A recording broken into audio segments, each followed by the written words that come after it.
Huwag niyo na po kaming hanapin sa mga presinto sapagkat ang inyong mga pulis ay nasa inyo ng mga telepono.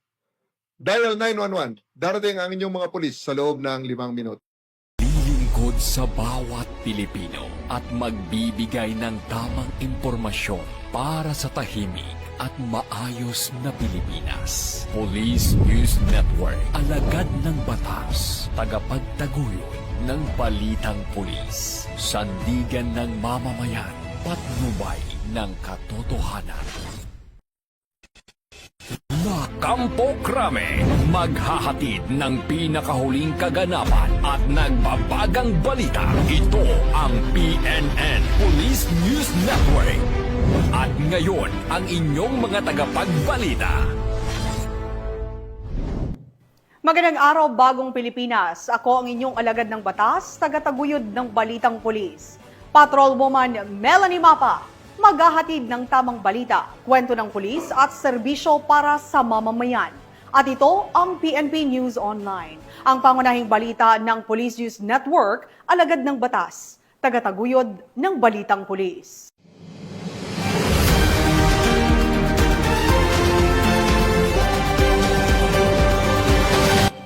Ngayon ay araw ng linggo at narito mga balitang nakalap ng ating mga PNN correspondents sa loob ng linggong ito.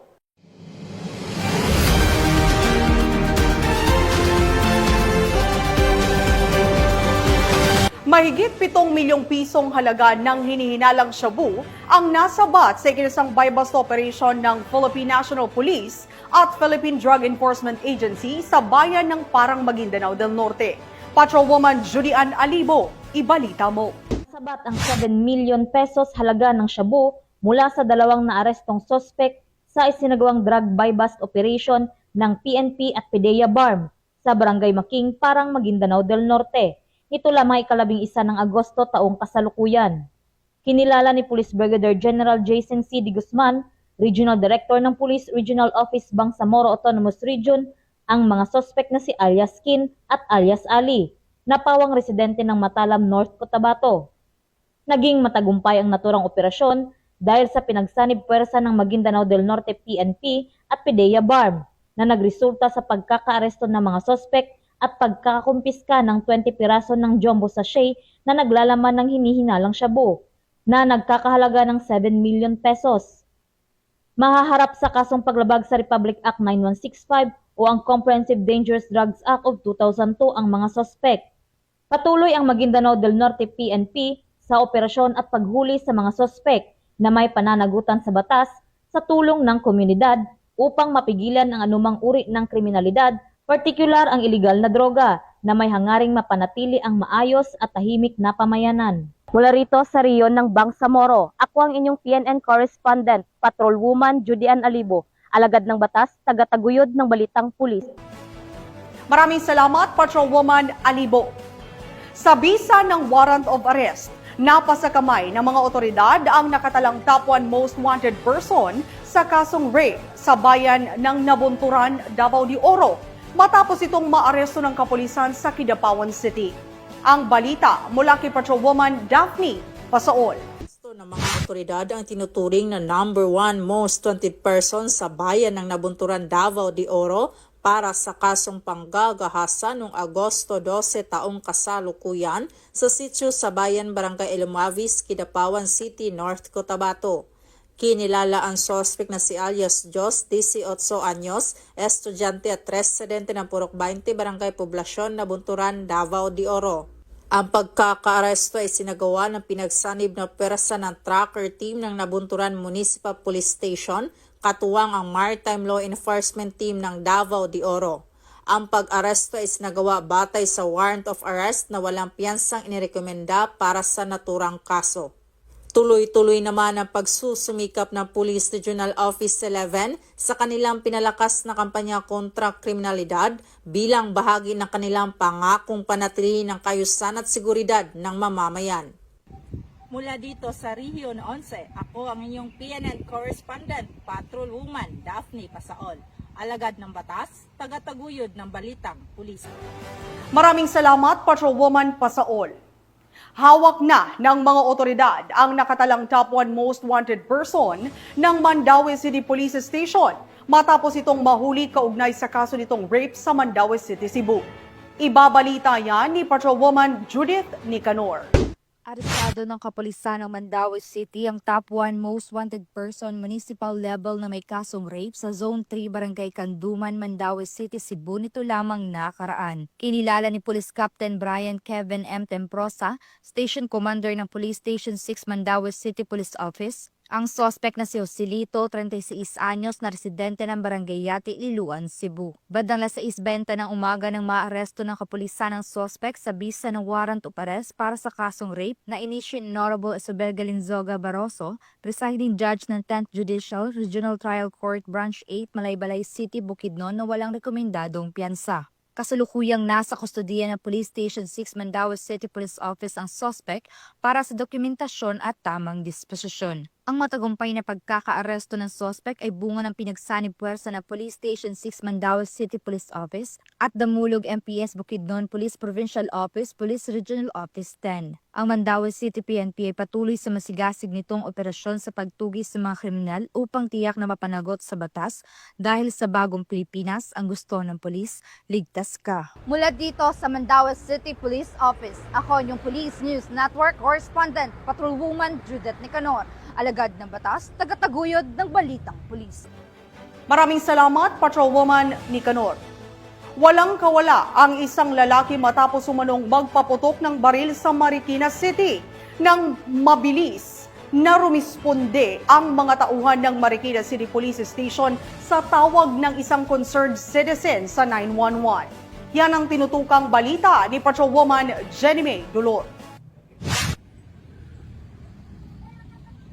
Nito lamang ika-9 ng Agosto taong kasalukuyan, mga bandang alas 9:55 ng gabi, sa isang garahe sa may Mel Flores Street, Barangay Concepcion 1, Marikina City.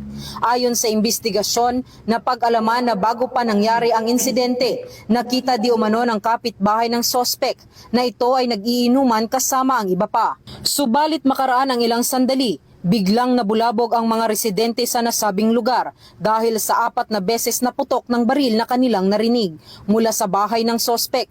Dahil dito, hindi nagdalawang isip ang isang concerned citizen na kapitbahay ng sospek na tumawag sa 911 para sa police assistance. Mga bandang alas 10:14 ng gabi sa nasabi ring araw, matapos matanggap ng nasabing himpilan ang report sa 911, ay agad rumisponde ang mga tauhan ng Marikina City Police Station, Sector 6, at nakaraan lamang ang 4 na minuto ay agad nakarating ang mga pulis sa nasabing lugar ng insidente. Pagkadating ng mga pulis sa lugar at makausap ang sospek na kinilalang si alias Cesar, ay agad din naman itong sumuko sa mga otoridad at ipinakita ang kanyang mga dokumento ng license to own and possess firearm, firearm registration at permit to carry firearms. Subalit kahit paman may mga legal na dokumento itong ipinakita, meron pa rin itong nalabag sa batas at ito ay mahaharap sa kasong illegal discharge of firearms and alarms and scandals. Matapos basahan ng kanyang karapatan ang sospek, ay pansamantala itong nakapiit sa Marikina City Police Station Custodial Facility para sa kaukulang disposisyon. Nagpapasalamat ako na mas dumating po sila sa maaga, early on. Agapan naman po kagad doon ng station. And ang akin lang, wala naman po kami against dun sa nangyari. Pero sa kapakanan na lang din po ng mga nakatira din dito. Yun lang naman. Mula dito sa Eastern Police District, ako po ang inyong PNN Correspondent, Patrolwoman Jenny May Dulor, alagad ng batas, tagataguyod ng balitang pulis. Maraming salamat, Patrolwoman Dulor.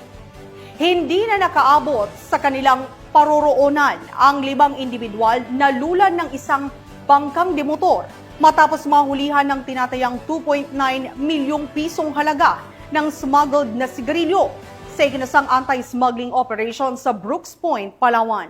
Nakibalita dyan si Patrolwoman Eloisa Beredo. 2.9 milyong pesos na halagang umanong smuggle na sigarilyong nasamsam at 5 individual ang naaresto sa isinagawang anti-smuggled operation ng 2nd Special Operation Unit Maritime Group Balabac Seaborne Command bandang alas 3 ng madaling araw noong ika-11 ng Agosto taong kasalukuyan sa karagatang sakop ng Barangay Maasin, Brooks Point, Palawan.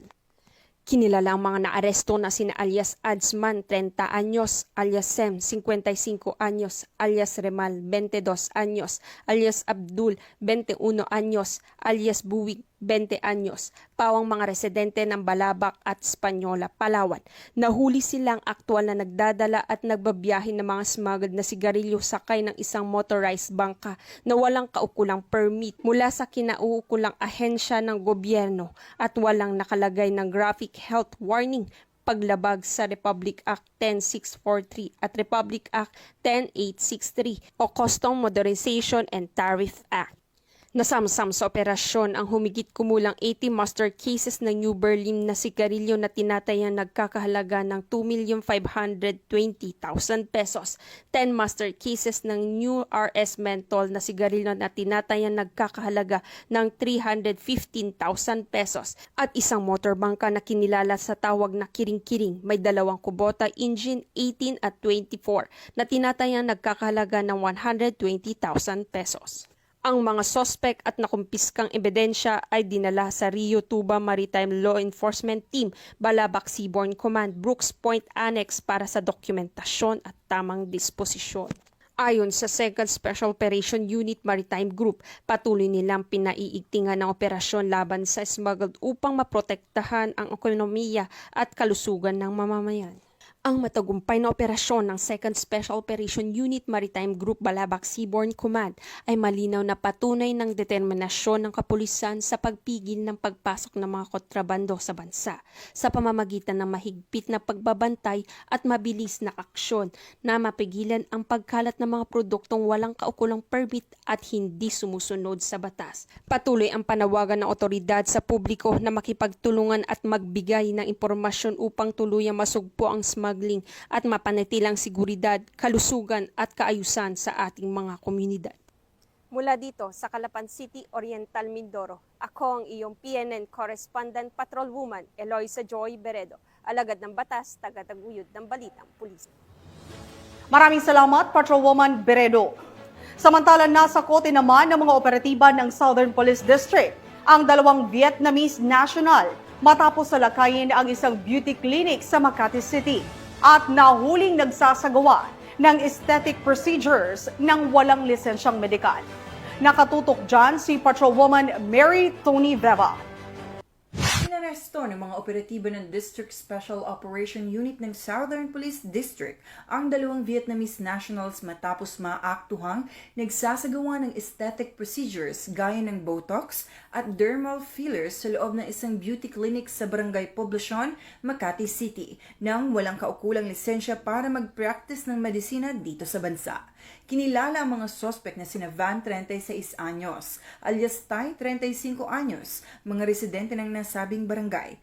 Nahuli sila sa ikinasang entrapment operation ng mga tauhan ng DSOU, DID, SWAT, DMFB at Makati Police noong hapon ng August 7, 2025 sa loob ng kanilang beauty clinic. Ayon sa investigasyon, ang kanilang beauty clinic ay isang establisyamentong nag-aalok ng mga aesthetic services o pampagandang procedure tulad ng Botox injections at derma fillers. Subalit, lumabas na ang mga sospek ay hindi rehistradong doktor o lisensyadong medical professionals. Wala rin silang naipakitang dokumento bilang mga lehitimong esthetician, kaya't malinaw na lumalabag sila sa batas.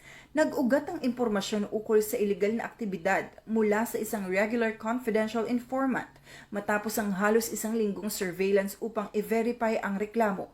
Agad na nagsagawa ng entrapment operation kung saan isang pulis ang nagpanggap bilang pasyente upang mahuli ang mga suspect sa aktong pagsasagawa ng mga procedures. Sa isinagawang operasyon, narecover mula sa klinika ang iba't ibang kahon ng Botulax at Botox, mesotherapy solutions, fillers, hilinggilya, microcannular needles, anesthesia, surgical tools, mga official receipt, client forms, sales invoices, ID ng mga suspect at pera mula sa buy-bust operation. Ayon sa mga eksperto, ang pagsailalim sa mga aesthetic procedure mula sa hindi lisensyadong practitioner ay lubhang mapanganib. Maaari itong magdulot ng impeksyon, hindi pantay na resulta, nerve damage at iba't ibang komplikasyon sa kalusugan. Nadiskubring mahigit 1 taon nang nasa bansa ang mga suspect at nagsimulang mag-operate sa nasabing klinika sa Makati. Sila ngayon ay nahaharap sa kasong paglabag sa Republic Act 2382 o ang The Medical Act of 1959 na inambendahan ng RA 4224 o Illegal Practice of Medicine. Dumaan na sa inquest proceedings ang mga suspect at nakipag-ugnayan na rin ang SPD sa Bureau of Immigration para alamin ang legal status ng kanilang pananatili sa bansa at posibilidad na deportasyon. Nagpaalala naman si Police Brigadier General Randy E. Arceo, Acting District Director ng SPD, sa publiko na maging mapanuri sa mga serbisyong medikal at siguraduhin ito ay isinasagawa lamang ng mga lisensyado at kwalipikadong doktor. Ayun sa ating pag-uusap sa mga doktor, mayroon naman tayong doktor sa PNP at napakadelikado, no? Especially kung hindi license at pwedeng kakasira nung may katawan. No? Halimbawa po katulad, instead na gumanda, baka lalong kapasama at baka kamatay pa. No? May mga insidente na rin tayo na naririnig na instead na mas na-enhance yung kanilang sarili ay mas lalong hindi magandang resulta. Malinaw na babala ang isinagawang operasyon ay hindi papayagan ng SPD ang sinumang lalabag sa batas at magsasapanganib sa kaligtasan ng publiko kapalit ng kita.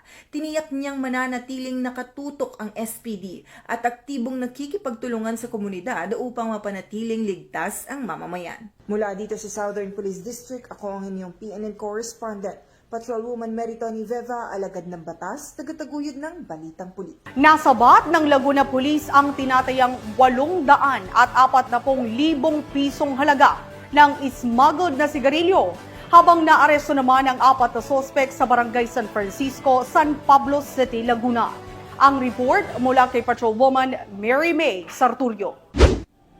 Arestado ang 4 na individual sa ikinasang joint buy-bust operation laban sa smuggle na sigarilyo ng Provincial Special Operation Unit, Provincial Intelligence Unit ng Laguna Police Provincial Office at San Pablo Component City Police Station sa Barangay San Francisco, San Pablo City, Laguna. Kinilala ang mga suspect na sina alias Jobert, residente ng Lucena City, Quezon, at sina alias Jerry, Grace at Frank na pawang mga residente ng Camarines Sur. Nakumpiska sa mga suspek ang 6 na po na kahon na magkakaibang brand ng mga sigarilyo na may tinatayang halaga na aabot sa 840,000 pesos. Bawat kahon ay nagkakahalaga ng 14,000 pesos. Isang piraso ng 1,000 peso bill, isang bundled budol money na ginamit bilang mark money, isang puting Toyota Hi-Ace at isang puting Mitsubishi Canter. Kasalukuyang nasa custody ng San Pablo Component City Police Station ang mga suspect habang inihahanda ang kasong isasampa laban sa kanila, kabilang ang paglabag sa Section 263 ng National Internal Revenue Code or NIRC na inamyendahan ng Republic Act 7394 or Consumer Act of the Philippines at Republic Act 10643 or Graphic Health Warnings Law, kaugnay ng pagbebenta at smuggling ng illegal na sigarilyo. Mula rito sa Calabarzon, ako ang inyong Police News Network correspondent, Patrolwoman Mary May Sarturio.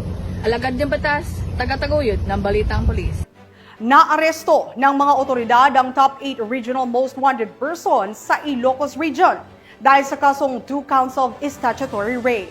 Alamin ang detalye ng report mula kay Police Corporal Rafi Veloria. Ang isang lalaki na may kasong 2 counts of statutory rape sa isinagawang joint operation ng Rosales Police Station, PIDMU ng Pangasinan Police Provincial Office at PIT ng Pangasinan Regional Intelligence Unit 1. Dakong alas 4:25 ng hapon noong 11 ng Agosto taong kasalukuyan, isinagawa ang operasyon sa Barangay Carmay East, Rosales, Pangasinan sa pangunguna ng Rosales Police Station, katuwang ang iba pang unit ng PNP na nagresulta sa pagkakaaresto ng itinuturing na top 8 regional most wanted person sa Ilocos Region na si alias Jomar, 22 anyos, walang asawa, isang construction worker at residente ng Barangay Station District, Rosales, Pangasinan. Ang nasabing individual ay inaresto sa bisa ng warrant of arrest na nilagdaan ni Honorable Roselyn C. Andrada Borja, Presiding Judge, Regional Trial Court, Branch 53, Rosales, Pangasinan, kaugnay sa kasong 2 counts of statutory rape na walang kaukulang piyansa. Sa kasalukuyan, nasa kustodiya na ng Rosales Police Station ng akusado para sa wastong disposisyon at dokumentasyon. Ang tagumpay na ito ay bunga ng determinasyon ng ating mga kapulisan upang masiguro ang isang lipunang ligtas, mapayapa at may hustisya para sa lahat. Mula dito sa Ilocos Region, ako ang inyong PNN correspondent, Police Corporal Rafi Viloria, alagad ng batas, tagataguyod ng Balitang Pulis. At para sa ating huling balita, tinatayang 1 milyong pisong halaga ng hinihinalang shabu ang nasamsam sa ikinasang buy-bust operation ng kapulisan ng Region 6 sa bayan ng Cabatuan, Iloilo. Magbabalita dyan si Patrolwoman Ledilyn Bansagon. Umabot sa mahigit 1 milyong halaga ng hininilaang shabu ang nasamsam mula sa 4 na sospek sa isang matagumpay na drug buy-bust operation na isinagawa sa pinagsanib na pwersa ng Cabatuan Municipal Police Station, Provincial Drug Enforcement Unit Team 2, Regional Police Drug Enforcement Unit 6, at 603rd Company ng Regional Mobile Force Battalion 6 sa Barangay Hanipaan, Ulo, Cabatuan, Iloilo nito lamang 12 ng Agosto taong kasalukuyan. Kinilala ni Police Captain Eileen M. Lacrete, Officer in Charge ng Cabatuan Municipal Police Station, ang mga naaresto na sina alias Ryle, 19 na taong gulang, residente ng Tabuk Suba, Haro, Iloilo City, alias Rene, 55 taong gulang, parehong itinalaga bilang high-valued individual, alias Neri, 34 na taong gulang, residente ng Barangay Hanipaan, Ulo, at alias Janessa, 27 taong gulang, residente ng Barangay Apupong, Lanton, General Santos City, pawang itinalaga bilang street-level individual. Samantala, nakatakas naman ng isa pang suspect na si alias Rodelito na itinuring ding high-valued individual. Na-recover ang 8 sachet ng hininilaang shabu at 1 sachet na ginamit bilang buy-bust item na may kabuuang timbang na 140 gramo at tinatayang nagkakalaga ng halos 1 milyong piso. Nakuha rin ang 12,000 piso na ginamit bilang buy-bust money. Dagdag pa ni Police Captain Lacrete, mula sa pag-aresto kay alias Ryle, nasamsam ang isang 12-gauge shotgun na may 15 bala. Ang mga nasamsam na ebidensya ay dinala sa Cabatuan Municipal Police Station para sa tamang dokumentasyon at inventaryo. Nahaharap ngayon ng mga suspect sa kasong paglabag sa RA 9165 o ang Comprehensive Dangerous Drugs Act of 2002. At si Ryle ay may karagdagang kaso dahil sa paglabag sa batas hingil sa iligal na pag-iingat ng baril at bala. Patuloy namang tinutugis ng mga otoridad si alias Rodelito upang maisilbi sa kanya ang nararapat na pananagutan. Sa matagumpay na operasyong ito, ipinapakita lamang ng ating mga kapulisan ang kanilang dedikasyon, tapang at walang sawang paglilingkod upang sugpuin ang kriminalidad at protektahan ng mamamayan laban sa banta ng iligal na droga. Bilang bahagi ng layunin mapanatili ang kapayapaan at kayusan sa buong komunidad. Mula dito sa Police Regional Office 6, ako ang inyong Police News Network Correspondent, Patrolwoman Ledilyn Bansagon, alagad ng batas, tagataguyod ng Balitang Pulis. Maraming salamat, Patrolwoman Bansagon. At yan ang mga balitang nakalap ng ating mga PNN correspondents mula Luzon, Visayas at Mindanao sa loob ng linggong ito. Sa ngalan ng pamunuan ng Philippine National Police sa pangunguna ni Chief PNP, Police General Nicolas Torre III at sa pamumuno ni President Ferdinand Bongbong Marcos Jr., kami ay maglilingkod sa bawat Pilipino at magbibigay ng tama at balansing balita dahil dito sa bagong Pilipinas, ang gusto ng pulis, ligtas ka. At sa mga mahal naming kababayan, huwag na kayong maghanap ng pulis sa presinto sapagkat kami ay nasa inyo ng mga telepono. Tumawag sa 911, darating kami sa loob ng 5 minuto. Mula rito sa tanggapan ng tagapag-ugnayan ng Pambansang Pulisya, ako ang inyong alagad ng batas, tagataguyod ng Balitang Pulis, Patrolwoman Melanie Mapa maghahatid ng tamang balita, kwento ng pulis at serbisyo para sa mamamayan. At ito ang PNP News Online, ang pangunahing balita ng Police News Network.